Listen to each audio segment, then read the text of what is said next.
We're going to take a look at the circular flow of the economy. The circular flow is one of the most important models that explains how the economy works as a whole. You'll see several entities here in the circular flow and arrows that connect those entities.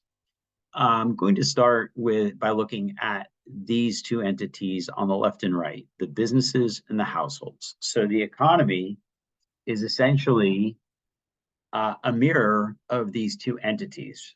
All of the money in the economy flows back and forth between these. This is why we see these lines moving through the circular flow. So what these lines represent is, in one direction, the dotted lines represent product flowing through the economy. In the other direction, the solid lines represent money flowing back in the direction that the product came from. So in other words, you go to Walmart, you purchase a product, you bring that product home, and you've got to pay for that product. So the product comes to the household, and in return, the household pays for their product, right? So let's say toothpaste, and we're buying Crest toothpaste, and we have to pay Procter & Gamble for that toothpaste. So again, the solid lines represent the money flowing back, and the dotted lines represent the product flowing to an entity. We need these two entities to make everything else work. So if you don't have any more businesses, nothing's being produced, and if you have no households, no one's buying anything. So for this to properly work, you need these two basic entities. We have this intermediary here, which is called the product market. The product market is a way of making product flow efficiently to the households. So whether you're talking about an online product market like Amazon or a physical product market like Best Buy, either way, what you do is you go to that place to buy various types of goods and services. Think about a grocery store and all of the thousands of products that are sold within a grocery store. If you had to go to all the various manufacturers to buy those, in other words, over at the business here, that wouldn't be very efficient. So product markets help develop efficiency in markets. They make the market flow better. And so you can see just in this top half, from businesses to product markets to households, you've got product flowing via the dotted lines, and you've got money flowing back via the solid lines. Now, the problem is, if it stopped there, it would end, right? Because eventually the households would buy product and spend up all their money, and they'd have nothing left. And so households somehow have to get money. And if we look at the bottom of the graph here, we see from businesses flowing into factor markets into the households, a solid line. That solid line represents money. And so it's critical that money makes its way back to households so that they can continue to buy product from businesses, and businesses can then send money back to households so people can buy more product. But businesses aren't going to send money for no reason at all. So we need something called a factor market. So a factor market is just like a product market, but what a product market does is it aggregates products. It brings products together. It makes it easier for you to get products.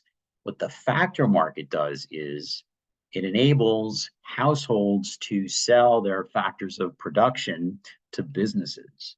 And that's represented by this dotted line.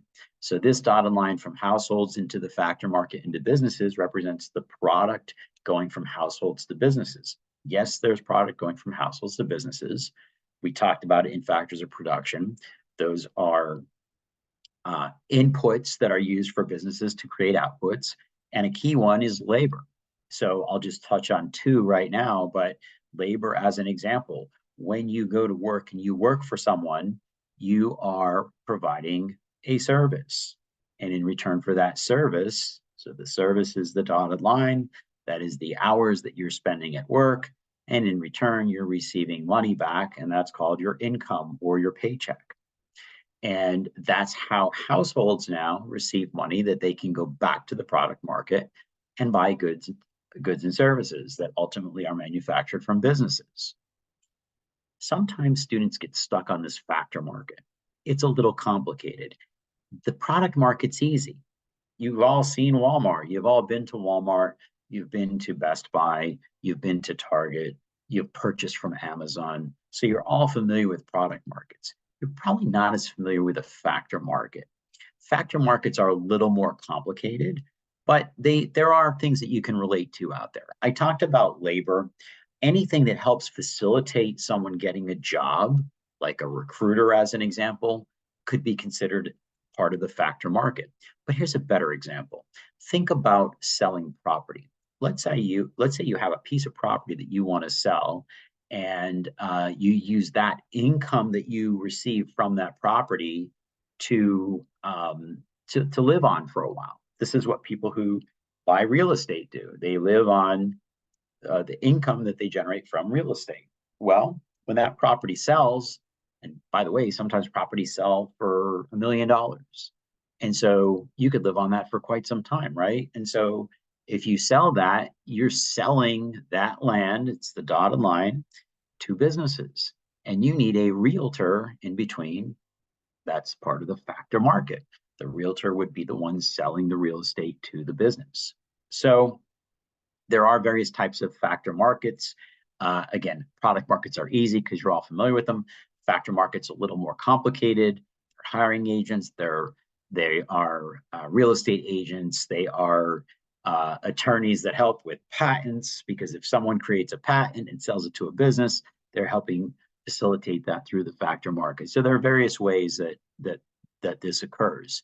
Now, what happens is someone in a household sells their time to a business, and in return, they receive payment, get a paycheck.